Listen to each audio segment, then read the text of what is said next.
Whenever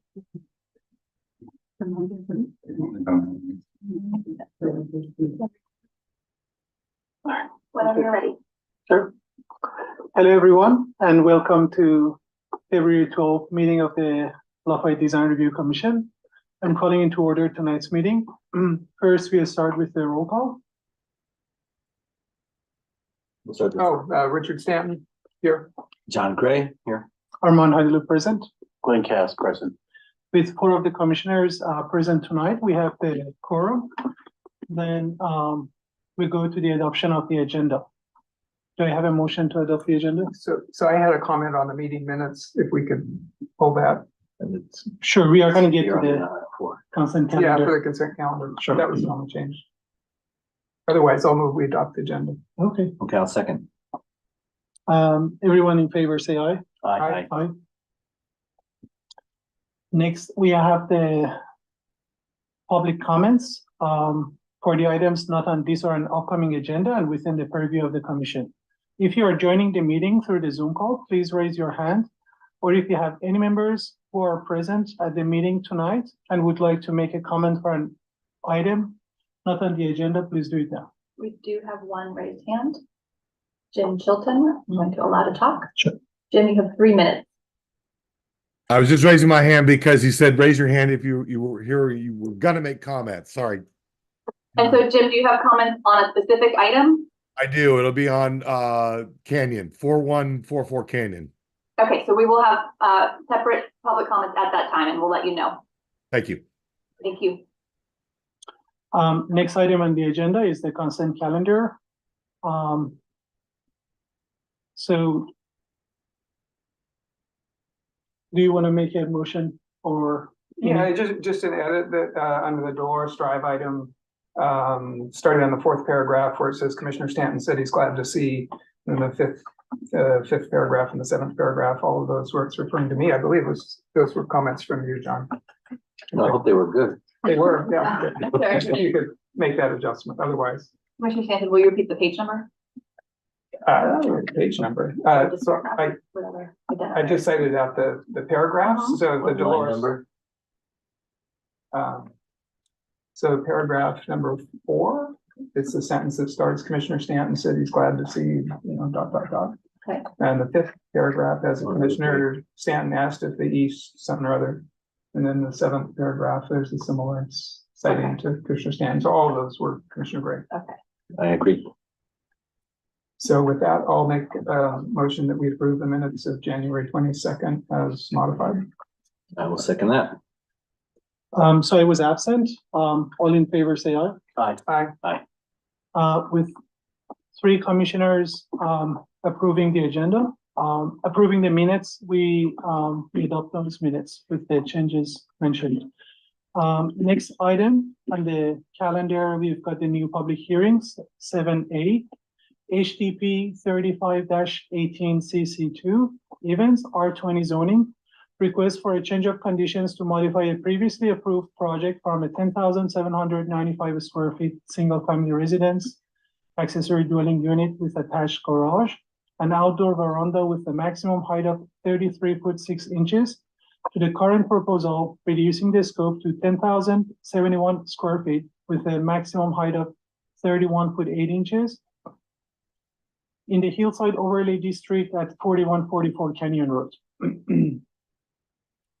Tonight we have Anatole to present the project, please.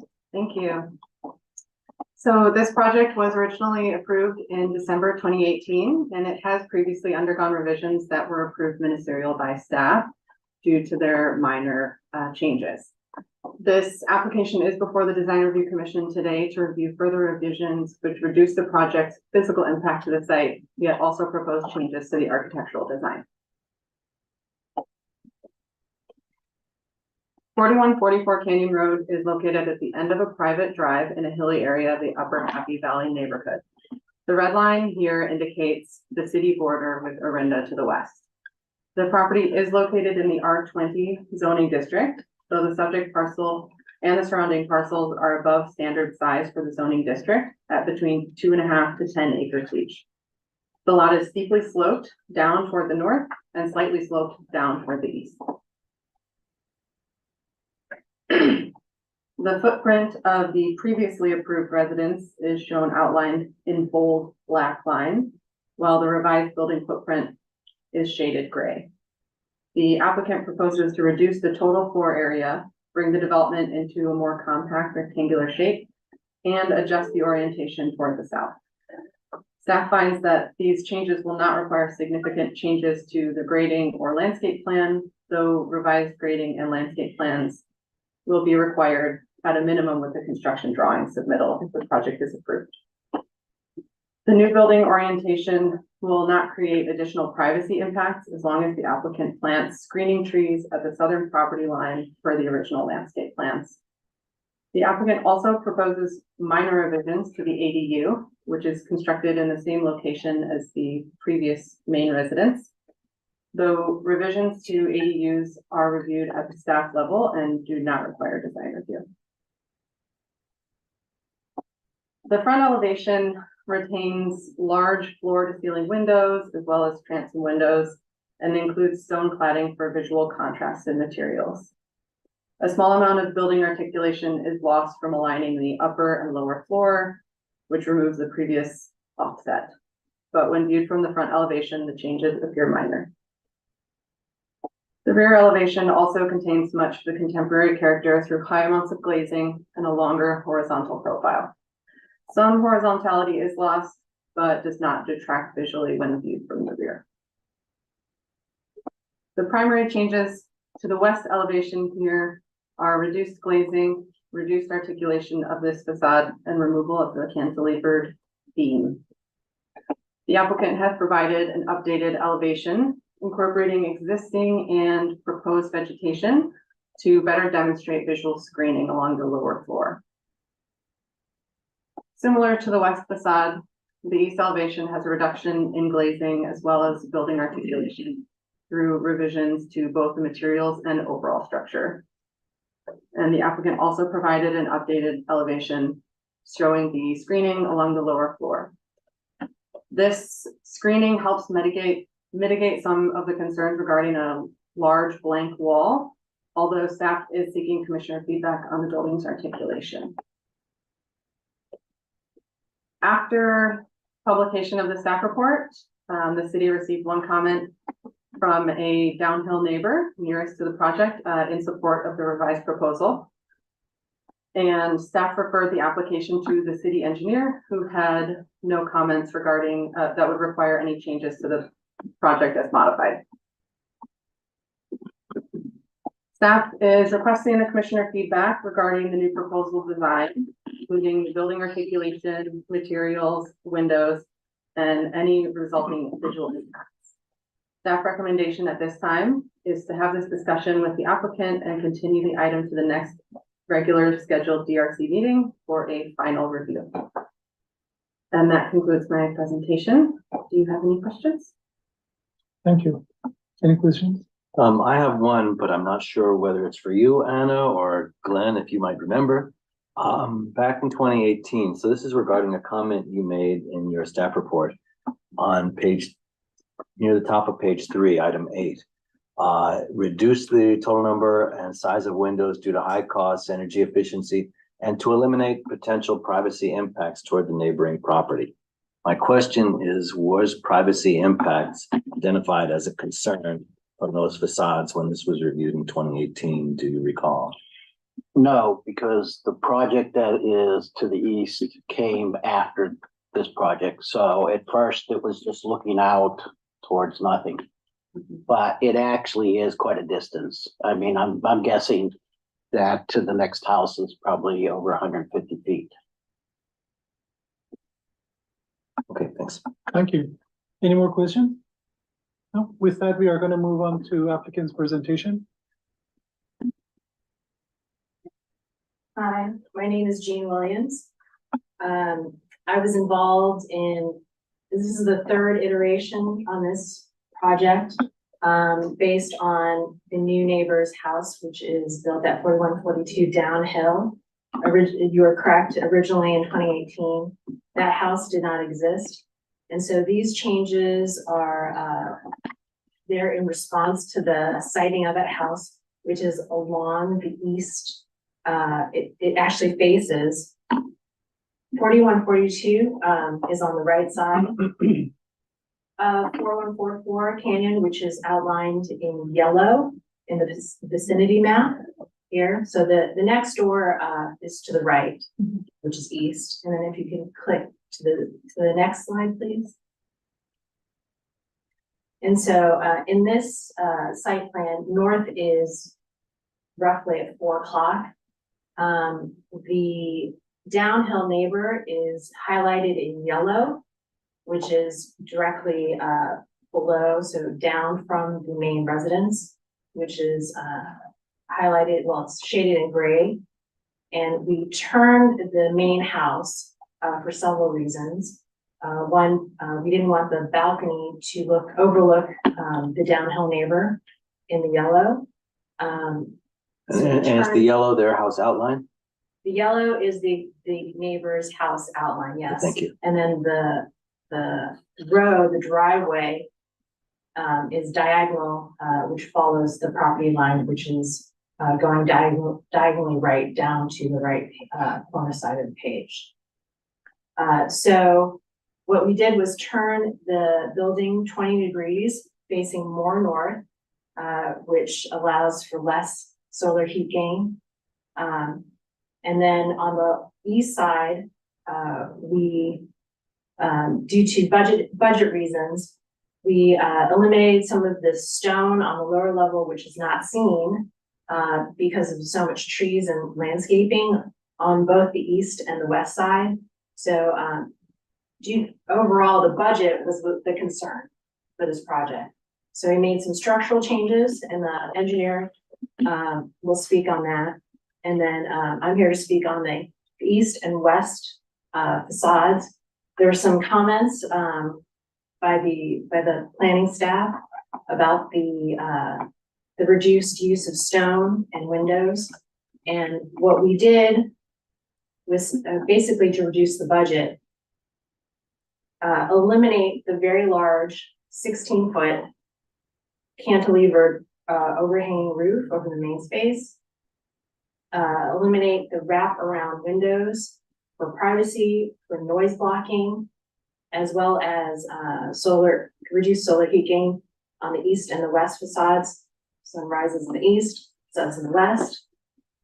And we felt that we didn't need the stone on the lower level because you can't see it through all the landscaping and the trees. So in order to reduce the budget, we made all those 3 changes. And the engineer is on Zoom to talk about the reduction in steel.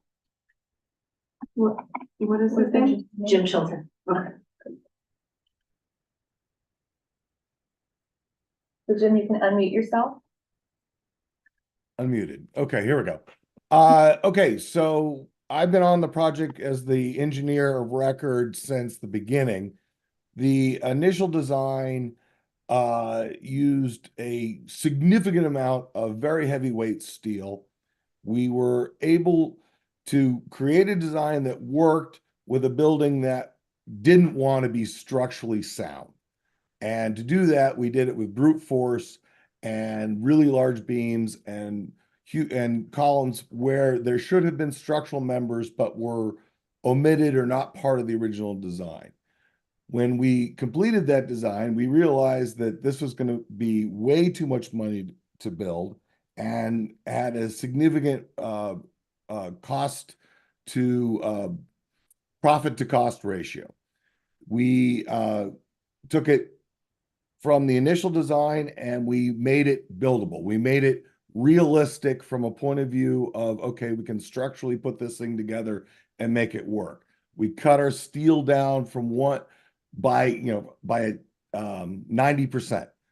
And we were able to make the building cheaper, but we weren't able to make it buildable because, one, the availability of the steel out in the market was not, it was too expensive or unavailable, as well as the manufacture, delivery, and all of the stuff that would go into building a steel building basically on the top of a hill.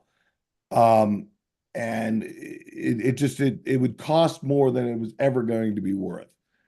So we have simplified even more and said, okay, let's use steel where we can. And that's to give big, huge windows to keep that big frontage with the deck, the main look of the building still open, it's still there with moment frames, and then do it much more conventionally everywhere else, which should bring this into a much more buildable range from a point of view of being able to afford to put this on the hill. I mean, everybody involved in this project wants a building up there. Not having the building there is probably is the worst of all possible outcomes. And this is something that we can build. It's probably our best attempt. That's it. So you can show the slide of the existing site that's been excavated, but it stopped due to budget reasons.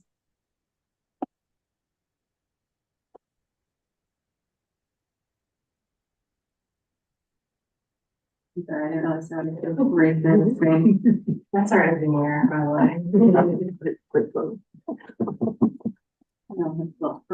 you go. Yeah, so that's what the site looks like at this time. Obviously, we graded, this is the driveway looking up at the garage. So from the, you're looking at it from the back side, looking up at the north elevation.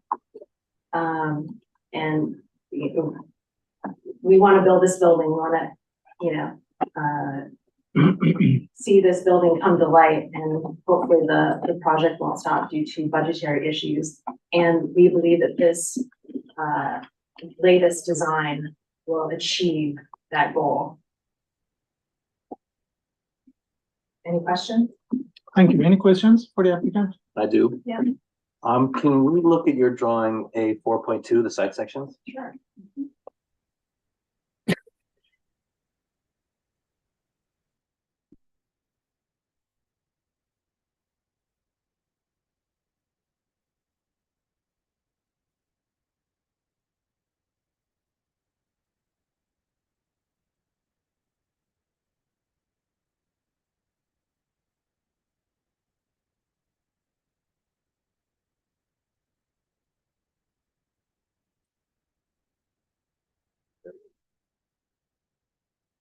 When the thing that I'm interested in, I think that most of the commissioners are interested in when we look at site sections, is to understand the relationships between the proposed construction and the adjacent buildings, the adjacent properties. And if I understand this correctly, your sections are limited only to your project property. So I would like to see where the new house is down the hill from you, where the closest houses are that you would see in the section, to understand the relationship, the distance and the relative size and sight lines.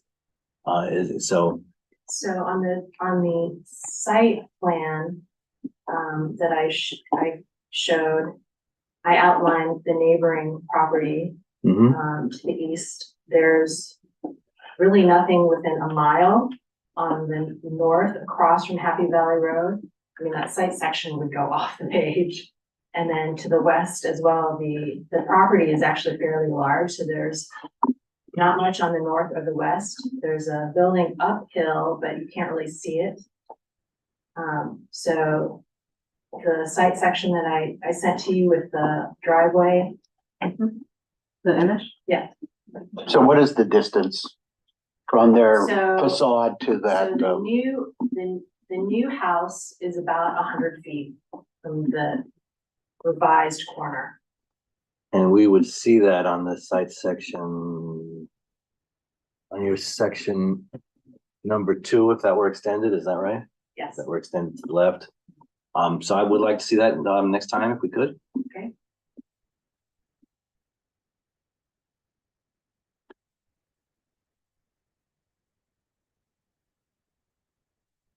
is it possible to get an approval today? So that we can go ahead with the permitting? We don't want to lose the, I mean, Well, permitting let's- takes let's- months, so we don't want to lose the construction time when the when the We'll rain talk breaks. about that. Yeah, as we are we go gonna forward. discuss that. Any more questions?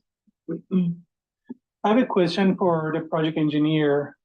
If you're looking at the plan, where I'm looking at the master bedroom, on the upper level, where it's guest bedroom 116 on the lower level. In terms of the framing, what's the direction of the framing over that bedroom? Up and down Is the it- page. Up and down page, okay. We're running, basically what we're doing is we're running a we're running a moment frame at the glass entrance and a moment frame. We're running 3 moment frames. We have one along line G in the space that we're talking about in front of the building. We have a huge one on line H underneath the opening that you look in at the deck, and then down below off the screen at line L, I think it is, K, or wherever the building ends. It's J1 or somewhere in here, wherever the Right. building ends below. There's another moment frame at the garage portal. We're cantilevering a steel we're cantilevering a steel beam into the walk-on area that'll support the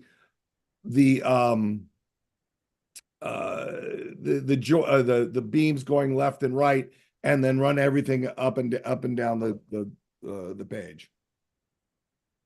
Okay. And that's now over the garage to the left of that. We're going left and right because we're going down the center of the garage is a large beam, and then it's cheaper to go left and right than it is up and down for load length on the joists. Thank Does you. that answer your question? Yes, that answered my question. Thank you very much. You're welcome. Any public comments for the applicant? If you have, I think we have 2 speaker slips in front of you. One is Mrs. Williams, the other one is for the next project. Oh, great. So if you are signing in on Zoom and you'd like to speak on this item, please raise your hand, or if you're calling in, press *9. I'm not seeing any raised hands. Okay, thank you. So with that, we are going to move on to commissioners' comments. Who wants to start? I can start tonight. It was quite evident in looking at the change in the design that what the impetus for this was. And I have to say, on the north and south facades, I think you have been very successful in maintaining a modern look, having some deep overhangs that are more sort of rationally integrated in the structure. So you do get the shading and the shadow. I don't feel as good about the east and west sides. I mean, quite frankly, they appear not to be designed at all. They're just what's left over. And you can hide them with trees, but who knows what's going to be there. You've discovered conditions change already with a new neighbor down the hill. I don't think a good answer is to just say, well, we don't care what it looks like, we're going to hide it. I think that within the budgetary constraints that you're working, which I appreciate, it doesn't, with another color of stucco, for instance, you could establish a differentiation between your lower level and your upper level. And you could start to rationalize the forms, which right now are very arbitrary and kind of, it doesn't fit together. They're just sort of awkward shapes. I would like to see those facades a little better organized with something as simple as stucco. I would love to see something to give it some shadow, but I understand that that may not be practical, and I sort of wouldn't insist on that. But seeing a big sunlit facade, even filtered through trees, it's a big block that would be visible from a distance, and I would like to see you do something to mitigate that. Can I respond to that? How do we work with response timing? Yeah, you should be able to, but Sure. you want it right now? Okay. Go ahead. So originally we did have wraparound windows and, sort of a Yeah, wraparound balcony or, you know, horizontal roof line. Again, it was not budget, for budget reasons. it yeah, was I'm not feasible. suggesting you need to bring those windows back. I understand the reasons not to have them, but if you're going to have a facade that is a simple wall, I'm suggesting you do something with it, with color change, with other elements that you can use to organize a facade so that it does not seem so kind of not well thought out. Well, along the east facade, you have the stone tower, Okay, the, can we put up the elevations, please?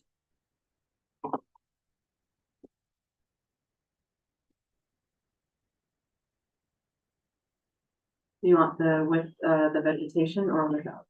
Either way. And you're looking at east or west? East and west. I think they're on the same Sure. Yeah, Yeah, they're both- 3.2 Oh, I'm not looks like sharing my it has screen, I'm both. sorry.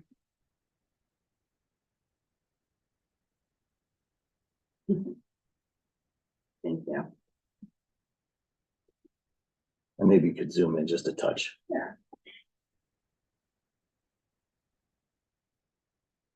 So, Yeah. you know, the facades are not completely blank. So this is the west facade. You have the stone tower, the stucco wall, only a very small few feet of the lower level because the basement is below grade is showing.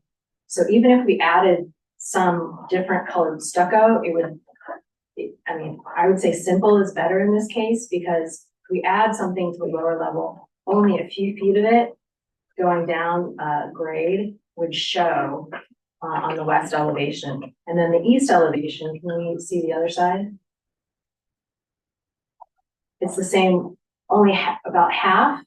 If you look at the diagonal of the grade, only a portion of the lower level showing. So if we did add another type of stucco material, it would only be a very small portion of that facade. So you have It would be stone- 40% of the height of it at the right-hand side.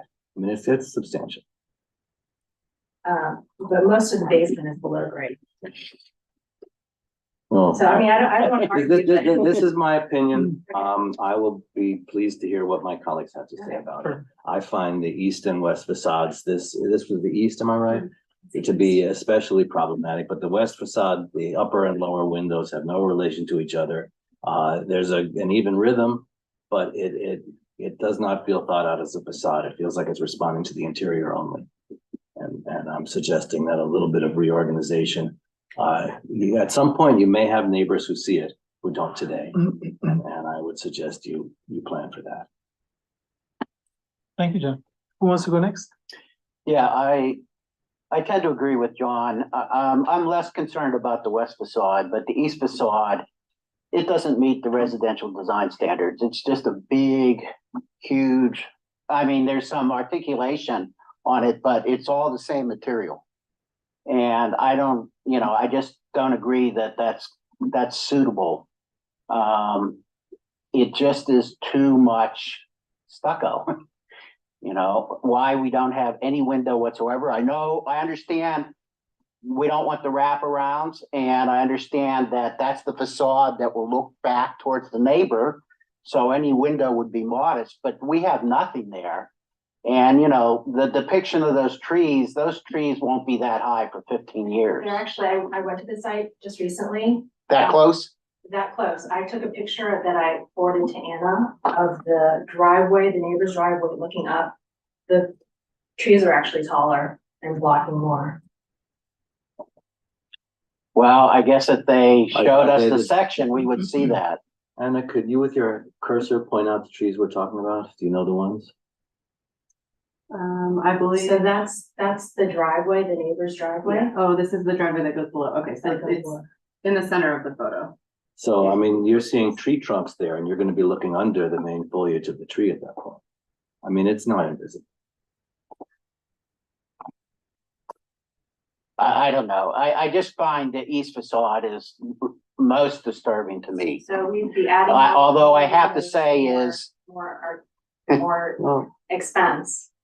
Well, And we're blocked, right now, we're blocking noise, we're blocking, it's 100 feet away. It doesn't meet the residential design standard to have that all homogeneous material.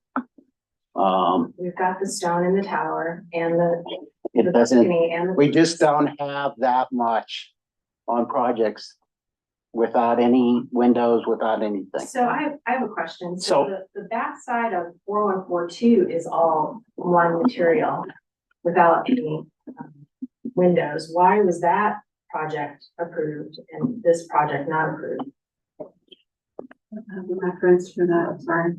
Does anybody here? Okay, Know that project? So finishing up my comments is that one positive thing is that the former design was way too ambitious on the landscaping. Okay, I mean, they were landscaping 2.5 acres or whatever. Okay, so I appreciate that they've shrunk that to more towards the orientation of the building and left the rest of it natural. Okay. Great, thank you. Next. Yeah, my comments.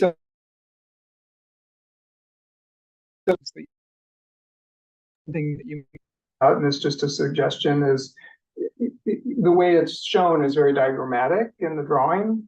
And it's really not gonna get built like that, I believe, in that you don't typically run the stucco all the way. Control joints. Yeah, you're gonna have control joints, you're not gonna run the stucco all the way to the ground, you're gonna have some sort of flashing at the top. And you might think about, in response to the comments you get tonight, of how to do something with that makes it more articulated, right? I mean, you can place control joints in a pattern if it's thoughtfully done. You can look at different potential colors or materials or whatever. But anyway, I would just offer that you might want to think Usually about done that with way. construction, but yeah, I'll take that into consideration. It's just a thought. Other than that, I don't really have any other Thank comments. you. Mhm. I agree with my fellow commissioners. I think you maintained the the character of the original design on the north and south elevations. I think the east and west, I agree with John, Glenn, and Richard's comments about it's losing that quality and articulation that was there initially. And it's just a large blank wall. So we need to see more articulation, as John suggested. It could be change of material. It could be more if you want to make massing changes, it's up to you. It may not need that much of a change. It might just be, more details and articulations. Maybe you add a window there, maybe not. But it's up to you. I think, there's a lot of design opportunities that you could explore on both east and west elevations. With that said, I think we can make a motion to request for further changes and studies on the east and west elevations. Is it And possible to do it administratively, and so we don't have to wait another 2 to 4 weeks for the next? Can we have a one-on-one study session with someone, or? this is gonna be a design change, and I think because 4 of us are agreeing on the same thing, I wanna see those changes. I would just leave it to staff if, do you think like the 2 of the commissioners they could review or? Honestly, in my opinion, I think we need to see it again. I'm sorry, but I think we need to see it again. I mean, like, if everybody disagrees with me, that's okay, but that's one person's opinion. So they would have to submit drawings by what, Friday, in order for you to have it in the next meeting?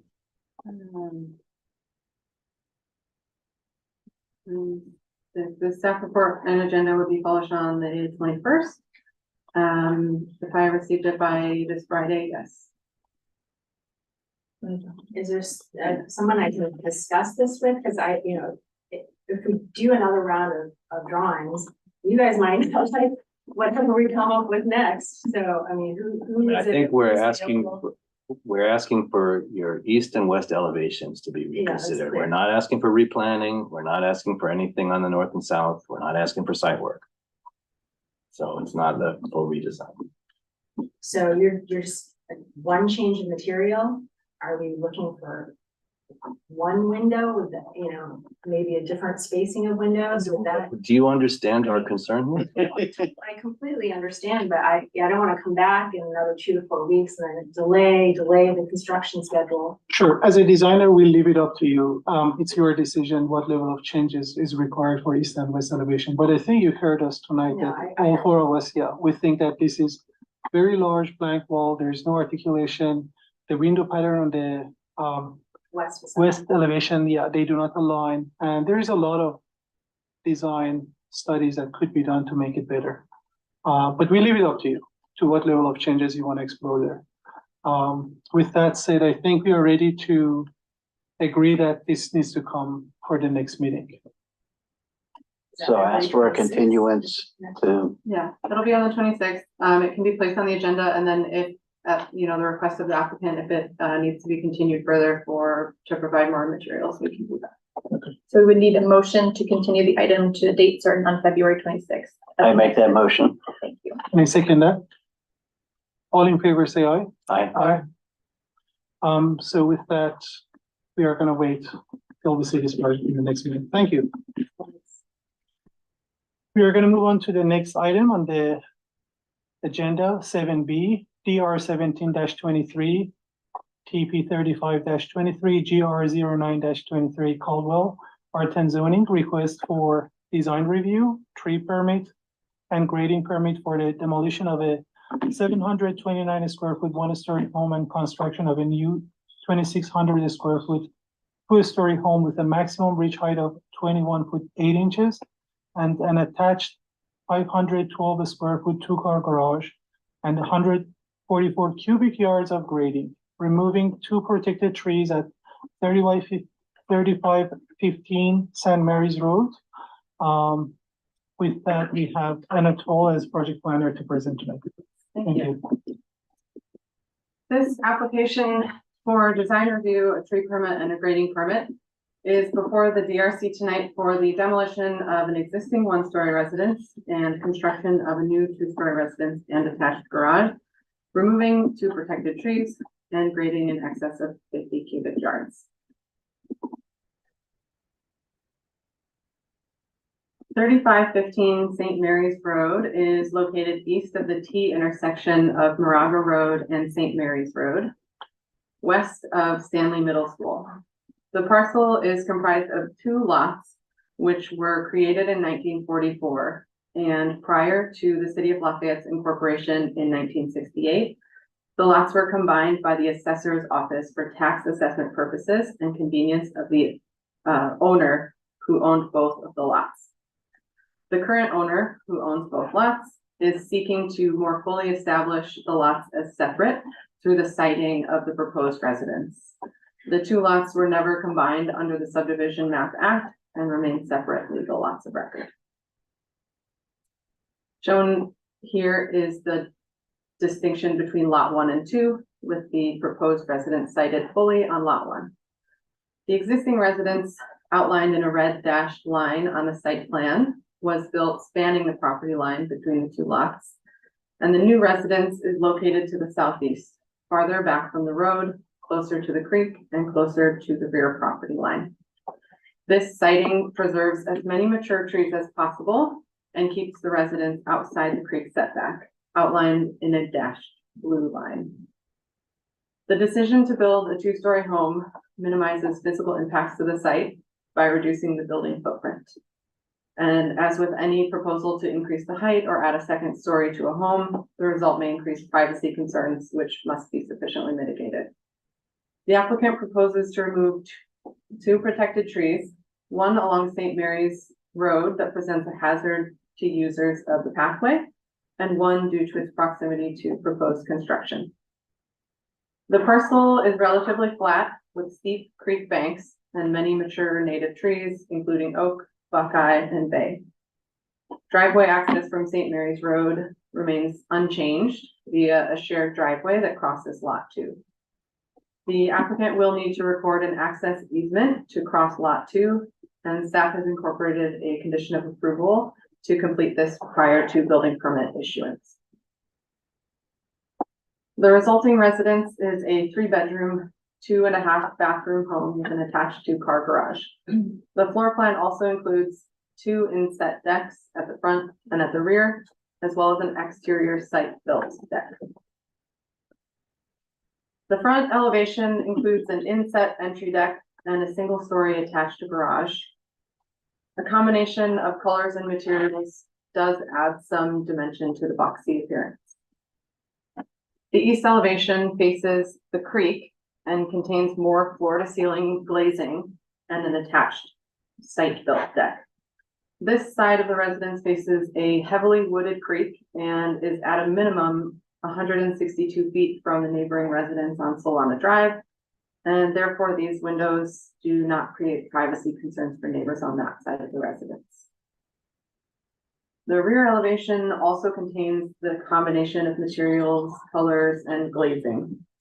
The floor-to-ceiling windows on the second floor, which are shown on the upper right of this image, are located over an atrium and will not create a line of sight from those windows to the rear property line.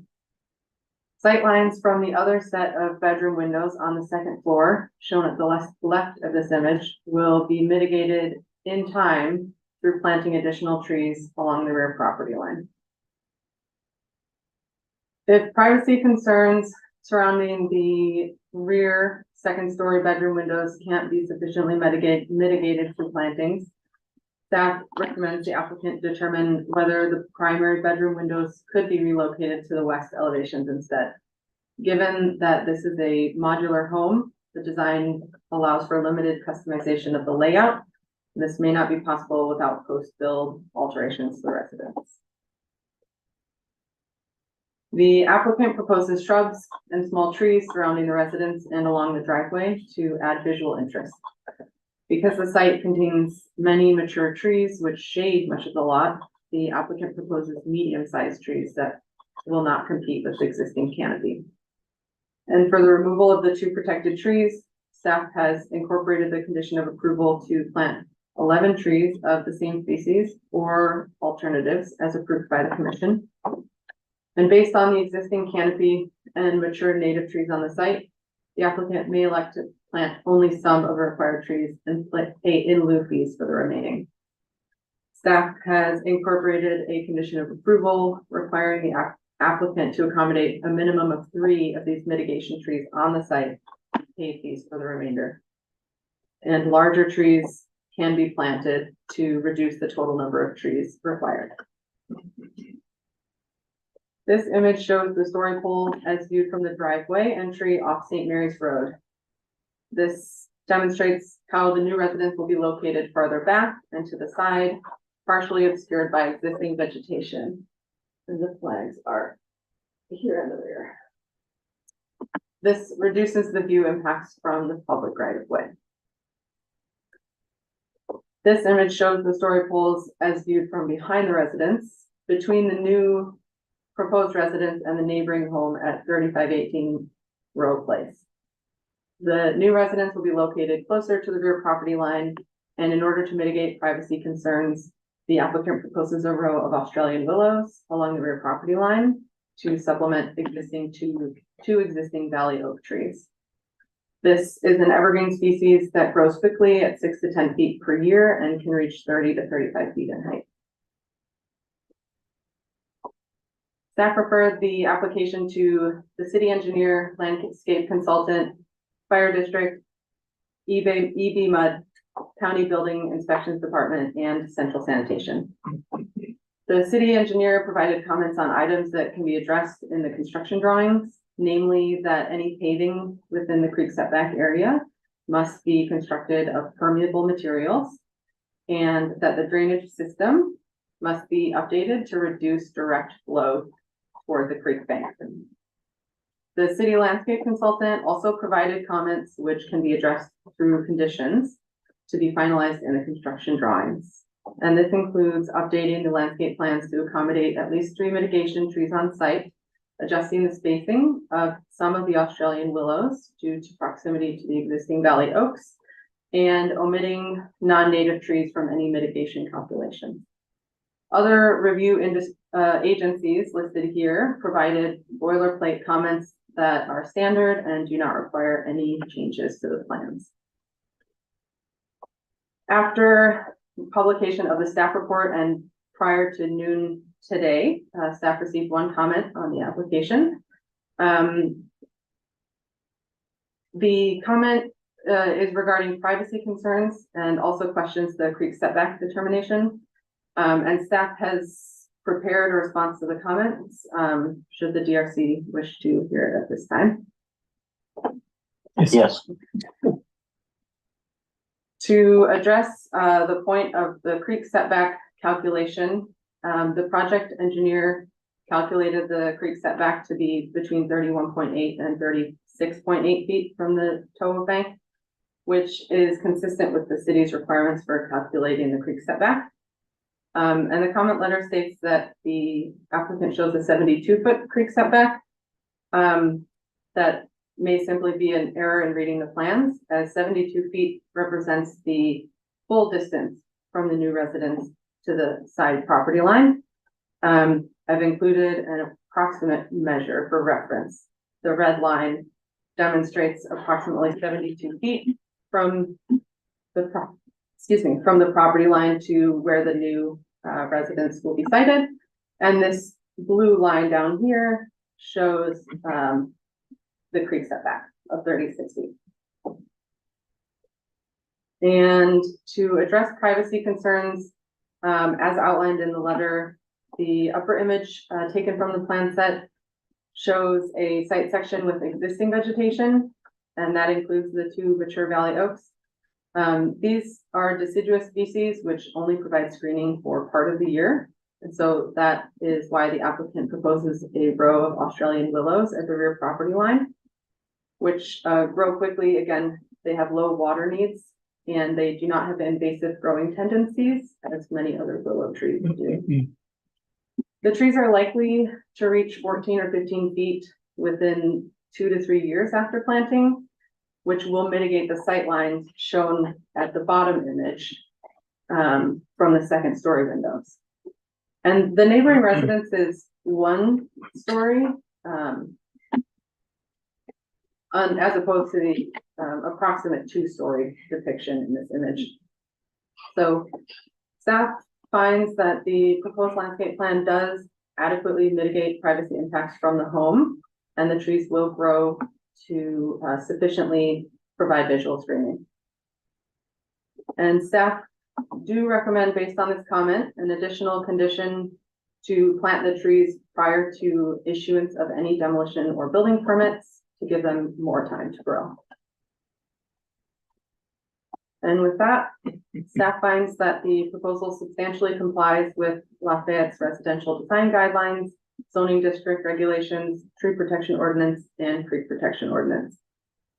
Recommendation is that the DRC finds the project exempt from CEQA and adopts resolution 2024-05, approving the project subject to the recommended conditions, with the amended condition to plant the mitigation trees not all mitigation trees, the Australian willows, prior to issuance of any permits.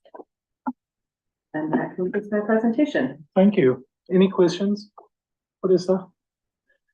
Can we go back to the creek setback exhibit? I can also pull up the grading, the civil plan, and I can get closer. Sure. 1 second.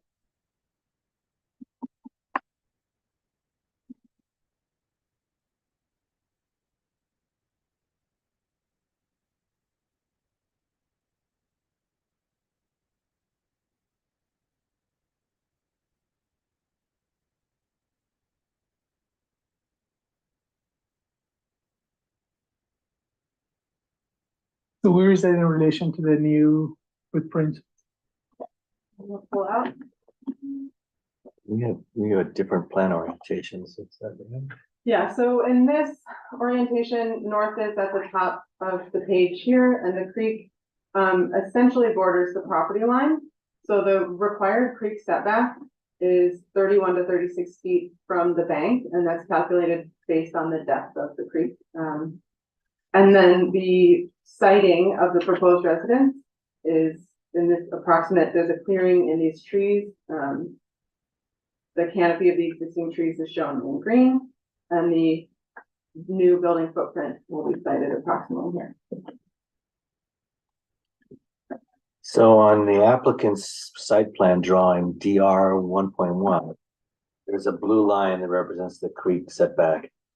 And Anna, you were saying that you and your engineer have confidence in that line. Is that right? Yes, the engineer didn't provide any comments about the location of the creek setback. Okay, thank you. Okay, thank you. So with that, we are going to move on to applicant's presentation. Great. Hi. Hi, Can you can you start? put this on? Okay, so Louise is doing the presentation, our project manager Okay. over the. Sure. Hold on, Hannah. So Louise, we've asked you to unmute yourself. Unmuted? Yes, you're unmuted. Okay, great. Good evening, everybody. Anna, thank you so much for that introduction. Anna did a great job of explaining this project, so I'm going to go ahead and just move through this quickly. Excuse me, Luis. Sorry, Yes. can you introduce yourself just for the record? We want to have the names, please. Yeah, correct. My name is Luis Ixta. I work with Connect Homes. We're a prefab modular builder in Southern California. We've built over 100 homes in the state of California and a couple in Connecticut. We have 2 homes that are actually really close to this job site here. We have 2 in Orinda and 1 in Walnut Creek. We pride ourselves in being able to deliver homes and quickly wrap up site operations with minimal impact to site. The goal here was to replace the existing home that you heard about, 700 square feet, and then being mindful of the creek setback, placing a 2-story home in the location, set back deep into the site. The plan being that it's going to remain on lot 1 with lot 2 with no plans for immediate development. Overall, what our goal here was to minimize the impact to the site. We're respecting a lot of the trees and the existing natural environment along with the creek. And so with that in mind, we're just keeping to the stem wall, which is what we build below our home. Other than that, we find that the home itself, while it is 2-story, it does fall within the overall floor area of the neighborhood. We did a study, which was, I believe, a context plan DR 1.2, and found that most of the footprints in the surrounding neighborhood range from anywhere from 2,700 to 5,300. This is also an approximation. And you'll see that a lot of the homes are sort of sprawling within their property, while we have the creek setback that kind of pushes us in towards the west. With that in mind, we also looked at the surrounding neighborhood and considered how a lot of the homes do have horizontal lap siding, which is found on our home. And we added accents of a warm wood vertical siding, which is a cedar. And this helps blend in with the sort of the character of the home. We also saw that there are some other homes close, such as, I believe, 868 Moraga, where there's some sort of more modern looking renovation with some white stucco, sort of like flat planes. And then, with wood accents as well. So we try to be mindful of that. We also did that with the garage in order to break up the mass. I know that was a concern during the study session, so we went ahead and addressed that. The other contrast that we use is our dark bronze aluminum window frames with black aluminum awnings above the windows on the 2nd story. And then on top of that, our floor to ceiling glazing really opens up the home and breaks up the mass as well. We also have example homes on page DR 6.4, which sort of show what these built homes look like, along with the colored elevation there that Anna already showed. These are some homes in Malibu. The middle one is the one in Orinda. I believe it's number 1 Sunrise Road. And then the one at the bottom is our Connect 10 in Walnut Creek. Additionally to that, I'll go ahead and allow Neil, one of the homeowners, to talk about the landscape and what the approach is there. Sorry, Luis, just a quick question. Those example projects, are they renderings or real photos? No, those are real built homes. Okay, thank you. So the one in the middle was built in 2015. And then the one below, I'm not too sure, but maybe it was about 5 years ago. And then there's another one that's not shown here that is also in Orinda on Donald Drive. Okay, thank you. Sure. please. And do you, for you to talk about the landscaping, do you want to pull it up? Is that? Sure. And then when you get to the, if you can introduce yourself for the record. Yeah, so I'm Neil Caldwell. I am one of the host homeowners, my wife Rebecca. And yeah, so the landscaping plan, we just plan to do a combination of native and Mediterranean, non-native shrubs mostly, and small trees, and mulch. We're choosing, because I know looking at the protected trees list and some of the replacement trees, I know some of them are Arbutus menziesii, which is the native. For the front yard, we are proposing Unato just because they're also water-wise, but we would like to have some light on our yard to be completely shaded, and there's already a really dense canopy of native trees along the creek, which the arborist has provided comment about. Aside from that, yeah, we're thoughtful in our choice of Australian willow for the backyard, just because they are considered a fast growing species. They grow to 35 feet when they're mature. They're evergreen, so they would provide screening all year round. And they also do provide some filtered shade because some of the other faster growing trees are completely dense shade, and we do have that will be our backyard, so it'd be filtered light would be ideal if it can provide screening. Yeah, aside from that, just a mix of different shrubs and yeah, a thick layer of mulch. Yeah. Thank you. Any questions for the applicant? No? So with that, we are going to move on to public comments. We have one present, Morgan Bernstein. Sorry. And can we bring up is it possible just to bring up the images? I think like 1 through 4 in the document I submitted. I think you can introduce yourself, please. Oh, sure. I'm Morgan Bernstein. I'm joined by my husband, Matt Bernstein, and we live at 3518 Grill Place in the property just to the south. Yeah, perfect. That one, if you can blow those up a little bit. Thank you. So I just introduced myself. For the homeowners at 3518 Rowe Place, immediately south of the proposed property, 3515 St. Mary's. We're here tonight to emphasize our critical need and ask for more privacy for our home, which is being threatened by the 2-story residence under discussion tonight. Hopefully you've had a chance to review some of the pre-submitted materials, and in particular the images that we have taken, which are taken directly from our primary bedroom, another one of our bedrooms, and there's another one from our living room. The impact of the proposed structure on our property is far more significant than has been suggested by the plans and the discussion tonight. Our bedrooms and family spaces are directly exposed to views from the proposed residence, disrupting our privacy and daily routines. Graphics 1 through 2 and these images here in the materials depict that impact. And we're asking for your help for some adjustments to help safeguard our privacy. Regarding the architectural modifications, we're asking the commission to consider lowering site elevation, reorienting the primary bedroom window placements from the south to the west, or utilizing opaque glass to mitigate privacy infringements, among other ideas listed in our materials.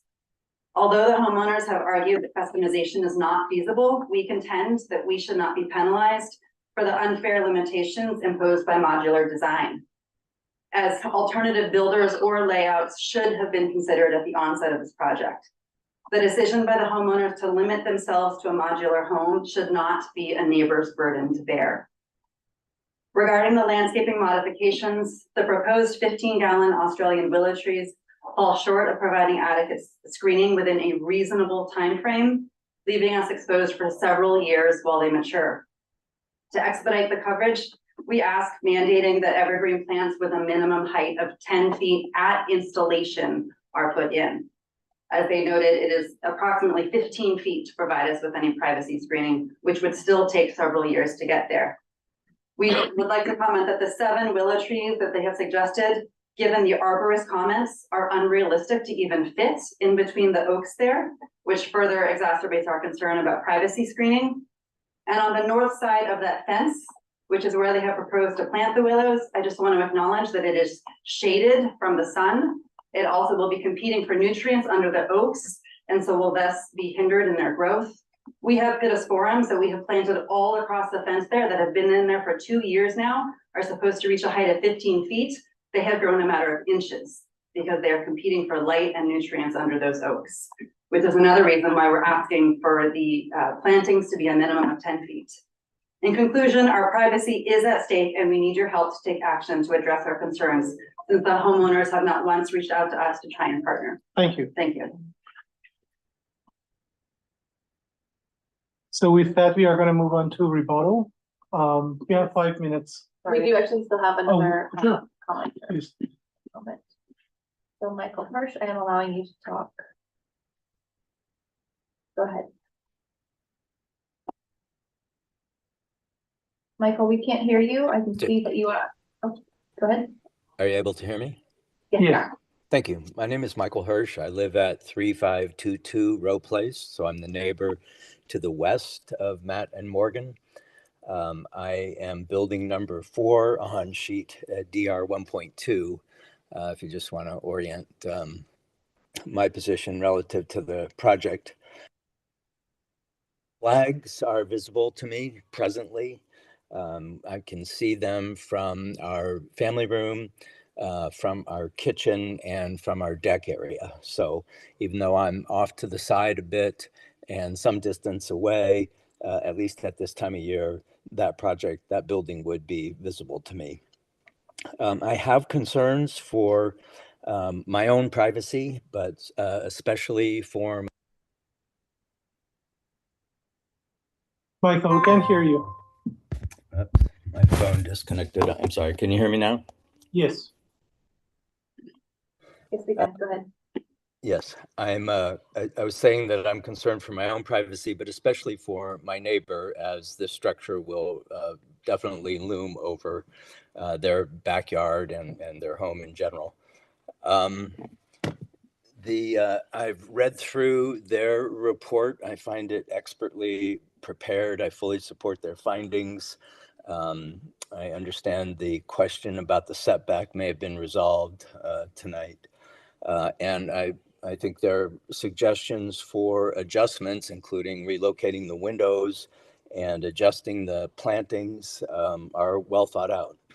I have some concerns as well for community standards. This is a big boxy structure. It would look great in downtown Walnut Creek. It's very much has a commercial appearance in my view.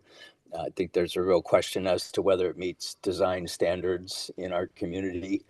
I appreciate the small footprint and the desire to add a story, but I really think that has to be considered against the privacy issues in a neighborhood. I don't really think it blends in very well at all. That's the extent of my comments. Appreciate your consideration. Thank you. Thank you. Anna, could you point out the house that this speaker? You identified it as number 4 on this plan. Okay, thank you.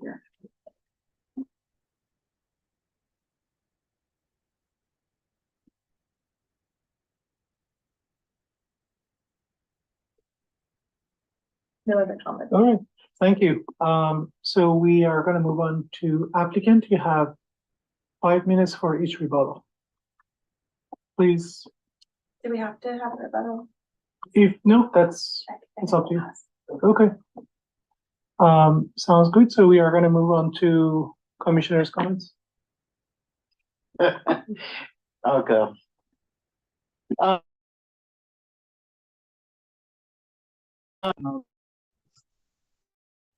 Modular or more boxy, but I think that we have to address the affordability issue in this town and getting the prices down. And I think that what they had done regarding awnings, balconies or patios, changes in color, materials, have done a fairly good job.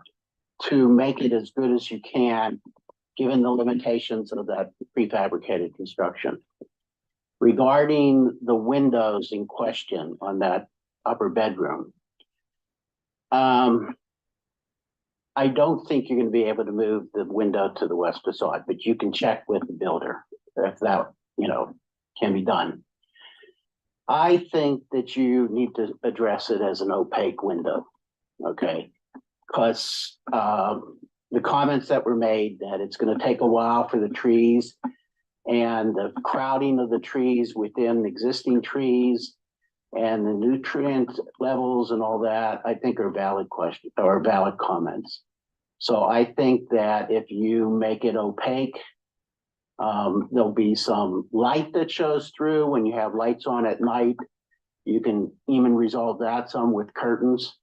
And I think that that's how I would address the issue. Thank you, Glenn. Who wants to go next? I'll go next if I could. So I agree with Glenn's points. I had not thought about the idea of opaque windows, and that is kind of a compromise, I know. And I wonder if it would be feasible. First of all, regarding moving the windows to the west, regardless of feasibility, this project anticipates another house is going to be built next door, much closer. And it doesn't make sense in my view. I mean, this is, how far are these windows from the neighboring house to the south? Quite a distance. So I think the windows are in the right location. Now, regarding the opaque, I wonder if it could be divided so that there is clear above eye level and opaque below eye level, so that you can get the sense of the sky, sunlight coming in. But when your trees are young, it is a legitimate concern. So if that is a possible modification that you would consider, I think the neighbors would appreciate that. And then comes the time that you and your neighbors agree that, we've got a good dense tree growth. Maybe you can reglaze them and have clear glass there. I certainly agree with the staff recommendation to plant ASAP, get them growing. That was your neighbor's suggestion first, and I think it's quite fair. How big a tree can you plant? My understanding, and Glenn's our plant expert here, the bigger box you plant, the slower it grows at first. But talk to your landscaper, talk to your arborist. You want some mass there as quick as you can get it. But with that said, if you're able to achieve what you're after with landscaping screening, to me, it seems very fair and reasonable to create that privacy that is really required there. Great, thank you, John. So my comments, I think it's kind of interesting to see a modular home. They've been the talk of the future for for so long. It's nice to know there's traction, one in our area. I appreciate the way the garage is configured, though. I think that really helps with breaking up the building from the street and making it more conventional appearing. And I really don't think people would think of it as a modular building once it's installed with the garage and the other decks and features that are on it. So as far as the building goes, I think the design is nice and I appreciate that. The landscaping, I don't really have any comments other than just to note that staff did talk about mitigating the tree that's out by the walking path and with the reducing the replacement requirement there, and I would support that. I think that makes sense. And as far as the neighboring issue, I mean, I think landscaping is going to be the solution to the concern about privacy in the backyard. I appreciate Commissioner Gray's comments on the potential for doing something with the glass. They are located up high in the bedroom, meaning they're not the full height as far as going down to the floor. So you've already got a bit of that going on, but I think that's something that you could look at and it would help also with that issue. I think that's all my comments. Thank you. I agree with all the comments. In general, I think this is a very well designed house, and I appreciate all the details and, the quality of the presentation. It was, very well thought out. I agree about the privacy concern. I think we need to just come up with a datum. Just, we want to just keep that, on the record. John, you mentioned about the eye level. Do you want to say that 5 foot from the finished Oh, floor? well, what's your window head height? Do you know what that is? Is that a 7 foot window head? I don't know. Yeah, probably. If it's a 7 foot window head and you made the top 1.5 foot of that vision glass, so a 5 foot 6 inch high datum. Very few people have eyes above 5'6". And that seems reasonable to me. I hope your neighbors will agree that this is a reasonable compromise. So down into our master bedroom, other bedroom, but. But that's gonna minimize the views towards your property. So that's the datum that we are gonna set above the finished floor. It's gonna be below that, it's gonna be opaque. With that said, I'm in support of the Translucent. translucent, yes. That's right. In support of the proposed design. Do you wanna make a motion? I can reiterate that the proposal or the recommendation by staff is to find the project exempt from CEQA and adopt resolution 2024-05, approving the project subject to conditions of approval, including 2 modified conditions to include translucent glazing below 5 feet on the rear upper story bedroom window and plant screening trees at the rear property line prior to issuance of any permits. I suggested 5'6" if that's. Thank you, 5'6". As amended. And did was the resolution of the driveway easement in that resolution?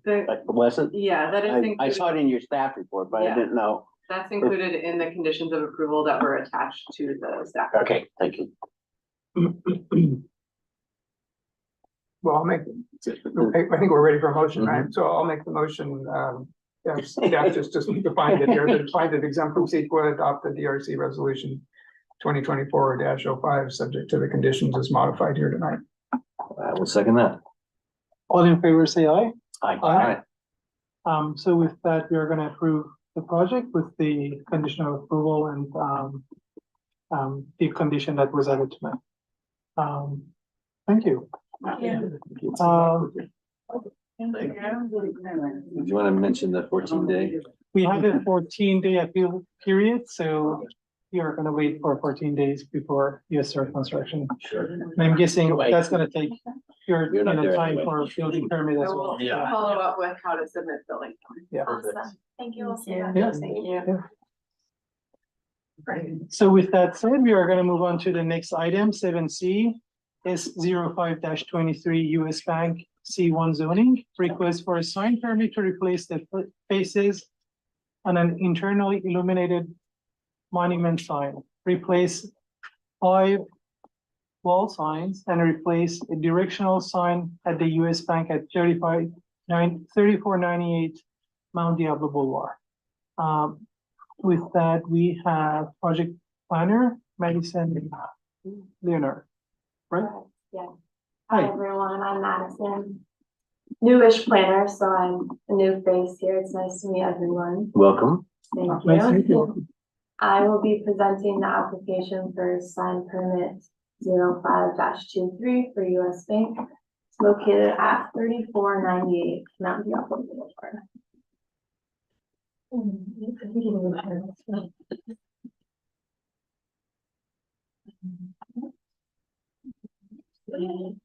From here, Madison's computer crashed on Zoom earlier, so that's why we're sharing technology here. Bummer.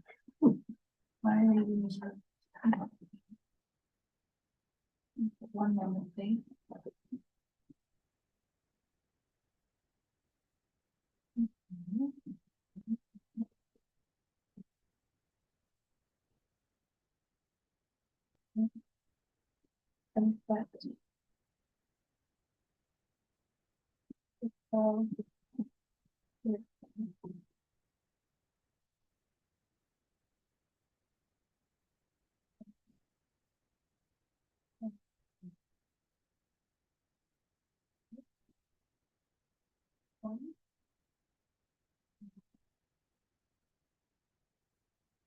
Okay.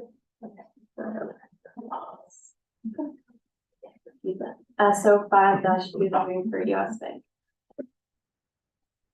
The project site is located at the corner of Mount Diablo Boulevard and First Street, across the street from the Lafayette Library and Learning Center, which just happens to be the building we are in right now.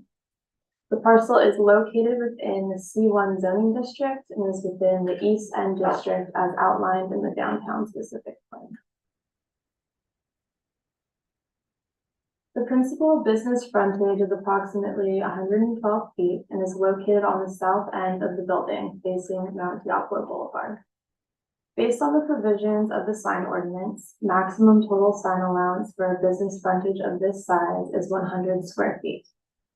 The total proposed signage for the US Bank, represented by signs 2, 4, 5, and 7, is 96.4 square feet. Thus, the application complies with the city's sign ordinance. As detailed in the staff report, there is an additional sign proposed for replacement. However, this sign is exempted from permit requirements and therefore is not evaluated as part of this application. The photo on the left represents the existing illuminated US Bank freestanding monument sign located within the landscaped area between Mount Diablo Boulevard and the south side of the US Bank building. The project proposes to replace the upper dark blue faces with white faces and corporate branding colors. 2 new drive-up ATM vinyl graphics will be replacing the existing lower graphics. Changes also include 1 full LED retrofit to replace existing fluorescent lamps with new white LEDs with a maximum wattage of 254.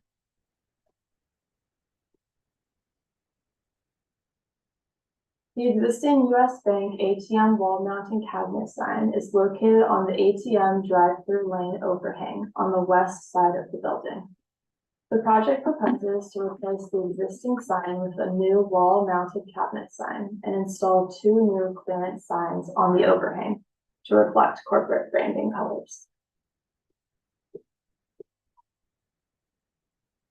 An existing directional sign is located on the exit-only driveway between Mount Diablo Boulevard and the south side of US Bank.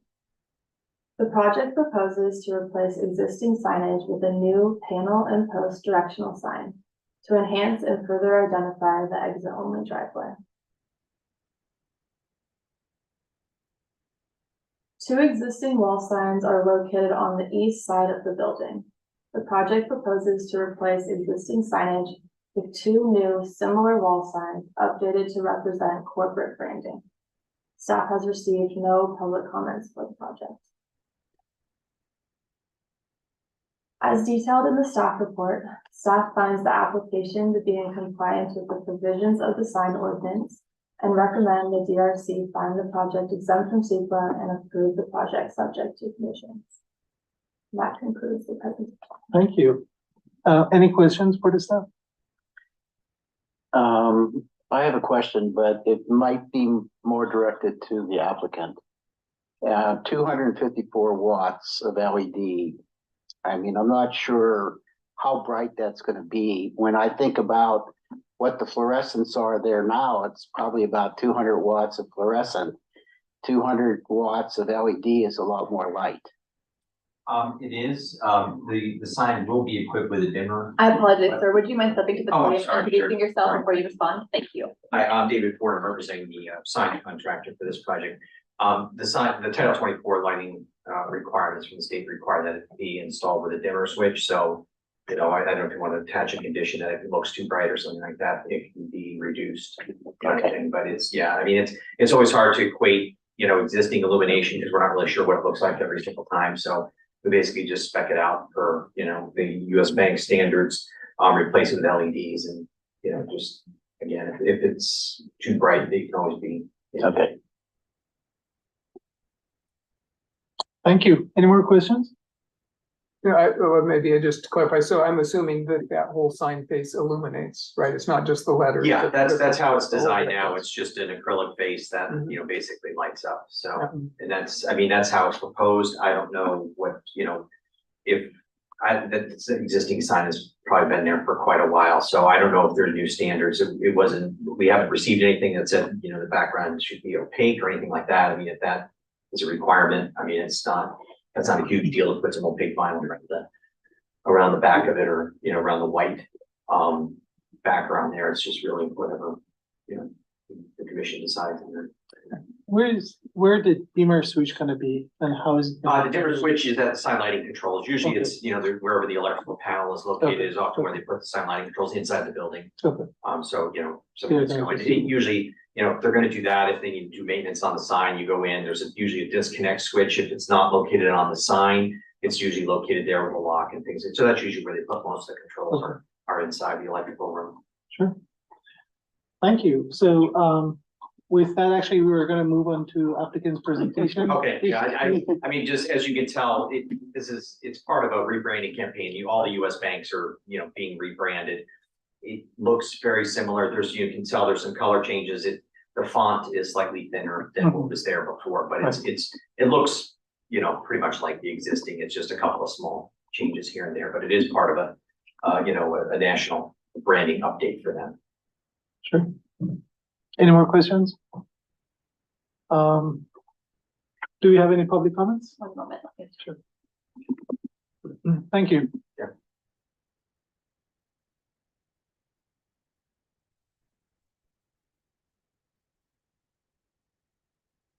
We do not have any. Okay. Thank you. So with that, we are gonna move on to commissioners' comments. I have no problems other than the dimmer to control. And I don't know if the dimmer is also on a time clock control as well. Yes. So there's time. It requires a photocell and an automatic timer or astronomical time clock. Usually it's the photocell because that's already been installed with previous versions as opposed to replacing it. So you can get that all be on there. So outside business hours, it turns off? I don't know what the hours are that it's set up for, but it is required to have a clock. So I don't know what the requirements are, if it's, you know, just during business hours, or if it's, you know, all signs have to be turned off by 11 o'clock or something like that. I'm not sure what it is, because they do have the ATM machine there. But again, I don't know that sign is lit up all night. I'm not here that late at night. So one question I have actually maybe for staff, just given the dark sky ordinance and we just don't wanna write up, so does this meet and the wattage, does that meet the dark sky ordinance? So to clarify, we do not actually have a dark sky ordinance. Sure. It is a strong suggestion, and something we typically try to implement, especially in the Hillside Overlay District, so that we do not have light spilling from above, on the hills. But it's not in the code that we require dark sky. It is something that is fully within the purview of the DRC to require. Sure. As impacts, is what you're looking at. So light impact is something that you can address, with additional conditions. Okay. Any more questions or comments? No? I have a comment. Sure, not a please, question. yeah. Given the desire to reduce ambient light, but at the same time have, you know, legible signage is necessary to find our way to where we're going. Though if the white were brightly lit, it's a lot of light. Where the existing sign is a dark blue with light lettering, the area of the light is much brighter. And if your client is comfortable with the white so that only the letters light up and not the white background, it seems to me that would help reduce ambient light, which would be a positive thing. Is that right? Okay, yeah, it's been done in other jurisdictions, so it's not. So I would recommend, my opinion as one of us would be, I think it would be a good idea to do that here. Sure. And then the other thing is, when the light is set up, I would like staff to look at what the light level is and agree with the owner on what an appropriate light level is. Are you? So the condition of approval, that staff reviews and approves the light level proposed by the owner. And is there a single light level or different light levels at different times? I would expect it to be single. Is there any reason? Okay. I mean, it's something that you can see that's clear, that's not killer bright.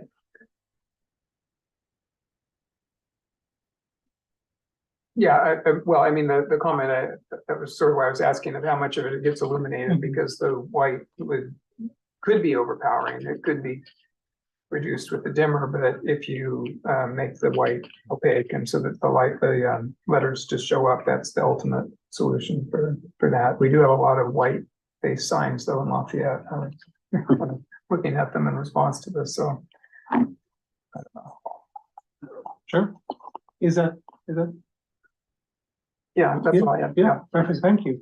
So I agree. I think John made a really good suggestion, first about opaqueness of the white portion and also having at least one of the staff to see the sign once installed, and then if it needs to be deemed. I think they just need to adjust the Right. dimmer, Right, you know, because 254 watts is a lot of LED.